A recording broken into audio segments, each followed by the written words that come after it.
नमस्कार। Pension radio के एक नए एपिसोड में आपका बहुत बहुत स्वागत है। और आज हम बात करने वाले हैं एक ऐसे विषय पर कि अगर आपको रिटायरमेंट के बाद पीपीओ में किसी का नाम अगर दर्ज करवाना है, if you want to add somebody's name in the PPO, what would be the procedure? We would also like to thank you for all the support you have given us। हमारे videos को like करने के लिए और channel को subscribe करने के लिए बहुत बहुत धन्यवाद। और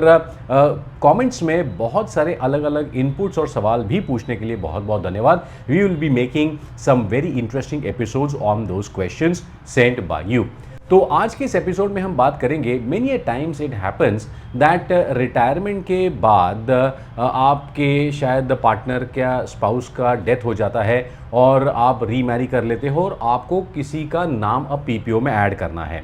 कई बार ऐसे भी होता है कि पेंशनर्स की जो बेटियां होती हैं वो ड्यूरिंग सर्विस उनकी शादियां हो गई, वो चली गई। Unfortunately somebody loses the husband और द वाइफ, और इन सम वे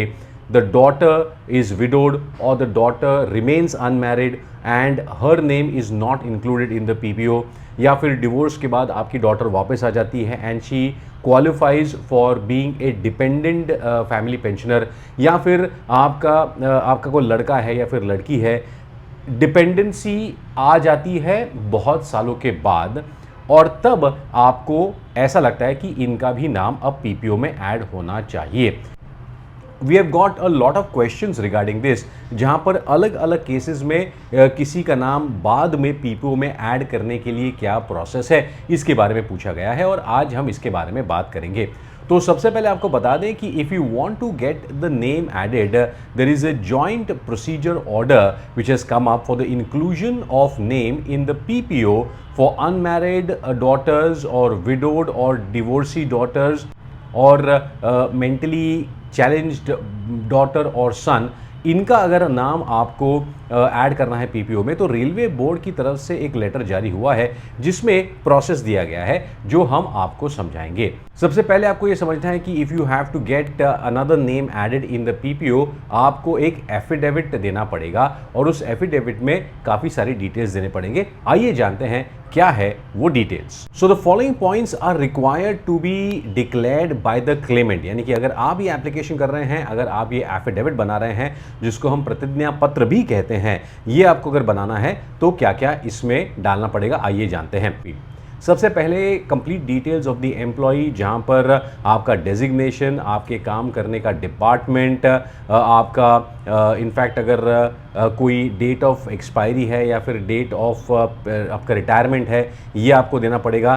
और उसके बाद आपका करंट रेसिडेंशियल एड्रेस देना है। अब देखिए इसमें एक और पॉइंट ऐसा है कि कई बार पेंशनर्स जो होते हैं ड्यूरिंग सर्विस वो आप एक शहर में रहते हैं और आप रिटायर होने के बाद शायद अपने नेटिव प्लेस पे या फिर किसी और शहर में जाके रह जाते हैं, तो एड्रेस जो है ये भी आपको करंट रेसिडेंशियल एड्रेस आपको देना है। You have to give the family details with name, in fact उसमें relationship with the date of birth, marital status, present current status, यानी कि फ़िलहाल डिवोर्सी है, विडोड है, डिपेंडेंट है, मेंटली चैलेंज्ड है, ये सारी डिटेल्स देनी पड़ेगी और किस तरीके से वो एलिजिबल है या नहीं ये भी आपको इस एफिडेविट में बताना होगा। तो आप कहीं काम नहीं कर रहे हैं और आप किस तरीके से डिपेंडेंट है इसका भी थोड़ा सा आपको डिटेल देना पड़ेगा। आपका मैरिटल स्टेटस, डिवोर्सी है, विडोड है, all these details have to be included in the affidavit. If widowed or divorcee daughter, then you'll have to give the details of the name, शादी कब हुई, और अगर आप विडो हैं तो कि कब हुआ ये, डिवोर्सी हैं तो क्या कब हुआ ये केस, क्या आपके पास ये केस चल रहा है या फिर आपके पास कोर्ट की कोई डिग्री अवेलेबल है या नहीं, ये सारी जो डिटेल्स हैं आपको जो एप्लीकेबल है इस एफिडेविट में आपको ये डालने पड़ेंगे। उसके बाद केस टू केस ये भी डिपेंड करेगा कि क्या आपको कुछ और डिक्लेरेशंस भी करने हैं या नहीं। यानी कि कई बार ऐसा होता है कि फॉर एग्जांपल आप रिटायर हुए, रिटायर होने के कुछ सालों के बाद आपकी पत्नी का देहांत हो गया and you remarried. Now when you remarried you would like to get that name of the second wife in the PPO, और या फिर उनके कोई डिपेंडेंट बच्चे हैं उनका भी अगर नाम आपको पीपीओ में डालना है, तो इस तरीके के केसेस में आपको एक अलग सा एडिशनल डिक्लेरेशन देना पड़ेगा, but it depends on case to case. इसमें एक और पॉइंट आता है कि आपको इस एफिडेविट में यानी कि प्रतिज्ञा पत्र में एक आपको ये भी डालना पड़ेगा कि आपने जो सारी जानकारी दी है वो सत्य है और आपने किसी भी प्रकार से जो डिपेंडेंट डॉटर या डिपेंडेंट सन जिसका नाम आप पीपीओ में डालना चाहते हैं उसकी एलिजिबिलिटी करवाने में आपने कोई घपला या फिर आपने कोई फेरफार या फिर आपने कोई गलत डॉक्यूमेंटेशन नहीं किया है, ये आपको डिक्लेयर करना है। आपने नहीं किया है ये हमको पता है, but the government will always ask you for a declaration that we have not done anything to make that dependent person eligible to be included in the PPO, or in case of a divorcee daughter or an unmarried daughter or a widowed daughter who is now dependent on you, आपको ये भी एक declaration देना पड़ेगा that if she gets married on getting the job, I will intimate the office immediately, not obeying any government rule, I shall be subject to criminal or legal proceedings as per the law। यानी कि ये सारी चीज़ें आपको बनाकर detail में affidavit में लिखनी पड़ेगी when you are trying to get an additional name included in the PPO after you get retired. इसके साथ साथ आपको ये भी देखना है कि अब रेलवे बोर्ड की तरफ से ये जो लेटर आया है तो इस एफिडेविट के साथ क्या क्या आपको जोड़ना है इसकी भी एक फहरिस्त आपको हम बता देते हैं। Railway documentary proof such as railway family identity card, medical card, pass declaration. Now, if in case you are from some other department and you are going through a similar case, you may have to provide the identification of your employment earlier, retirement date, आपका medical card, जो भी retirement के बाद आपके जो भी documents है इनको आपको इसमें जोड़ना है। Application of pensioner for inclusion of name of unmarried widowed divorcee daughter, यानी कि इस एफिडेविट के साथ साथ एक आपको एप्लीकेशन भी देना है, एक पत्र लिखना होगा कि भाई मैं अब इस चीज़ के लिए अप्लाई कर रहा हूं और साथ में एक एफिडेविट भी जोड़ दिया है। ये जो एफिडेविट है इसमें ये 100 रुपये के स्टैम्प पेपर पर आपको बनाना पड़ेगा। आपको एक और मज़ेदार चीज़ बताता हूँ, कई बार क्या होता है कि when we go to buy a stamp paper, ये कई बार हमने देखा है कि उस समय 100 रुपये का स्टैम्प पेपर शायद अवेलेबल नहीं होता है। तो कई बार देखिए आपका एक बहुत ही इंपॉर्टेंट काम है पीपीओ में नाम जोड़ना, तो आप 200 रुपये या 500 रुपये के स्टैम्प पेपर पे भी अगर आप कर दें तो भी कोई दिक्कत नहीं, but you need to have this affidavit done on a 100 rupee stamp paper at least. उसके बाद आपको true copy of marriage certificate जिनका नाम आपको ऐड करना है, अदर मेंबर्स अगर आपको है कोई जिनका नाम ऐड करना है उनका नाम issued by the state government, in case whose name is to be added, divorcee है, अनमैरिड डॉटर है, इनका नाम डिटेल में आपको देना पड़ेगा। इसकी true copy of the marriage certificate भी देनी पड़ेगी इफ़ शी इज़ विडोड और a divorcee. In that case जो कोर्ट की डिक्री है उसकी भी एक ट्रू कॉपी आपको लगानी पड़ेगी।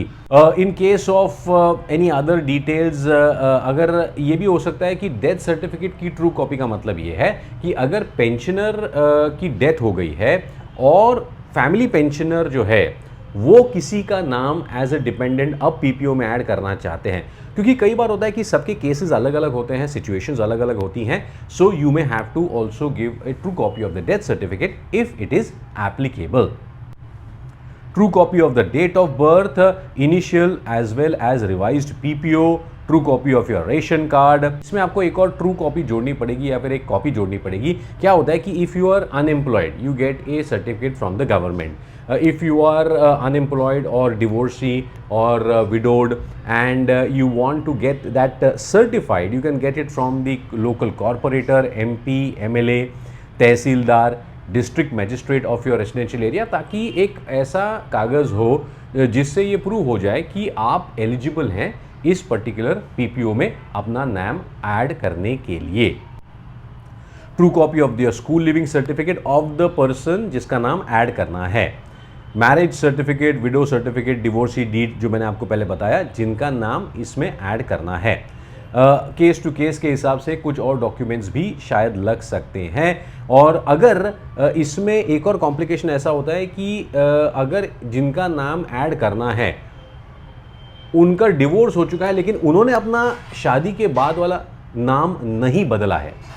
देखिए कई बार ऐसा होता है कि आपकी बेटी है, उसकी शादी हो गई, she got widowed and she is come back to you and she is now dependent on you, जिसका नाम उसमें ऐड करना है। लेकिन अब शादी के बाद का नाम उन्होंने अब तक चेंज नहीं किया है, ऐसा भी होता है। तो ऐसे केस में you have to give a gazette notification कि भाई ये नाम चेंज हुआ है, उसमें Aadhaar card, PAN card, residential address का प्रूफ वगैरह मिलके एक गजेट नोटिफिकेशन आता है, वो भी आपको लगाना पड़ेगा अगर आपके केस में ये बात बनती है तो।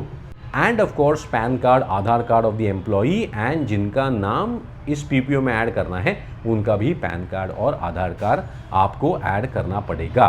तो एप्लीकेशन, एफिडेविट और उसके साथ लगने वाले सारी डॉक्यूमेंट्स की लिस्ट हमने आपको दे दी है। और अगर आपको आपके किसी फैमिली मेम्बर का नाम as a dependent child PPO में ऐड करवाना होगा तो आपको ये सारे कागज़ जो है ये बनाकर आपको अप्लाई करना पड़ेगा and then your case will be processed. उम्मीद करते हैं that you have got some details and some direction in terms of how to proceed if you have to add a name in the PPO later after your retirement. सो आपके पास इससे related कोई सवाल है या फिर पेंशनर्स के related और कोई सवाल और क्वेरीज है तो please do send us on the number जो हमने अब स्क्रीन पर दिया है। व्हाट्सअप करें कृपया ताकि हम आपको सही सही जवाब दे सकें। और ऑफ कोर्स हमारे इस वीडियो को लाइक करें, शेयर करें और चैनल को भी सब्सक्राइब करें। अगले एपिसोड तक अनुमति दीजिएगा। नमस्कार।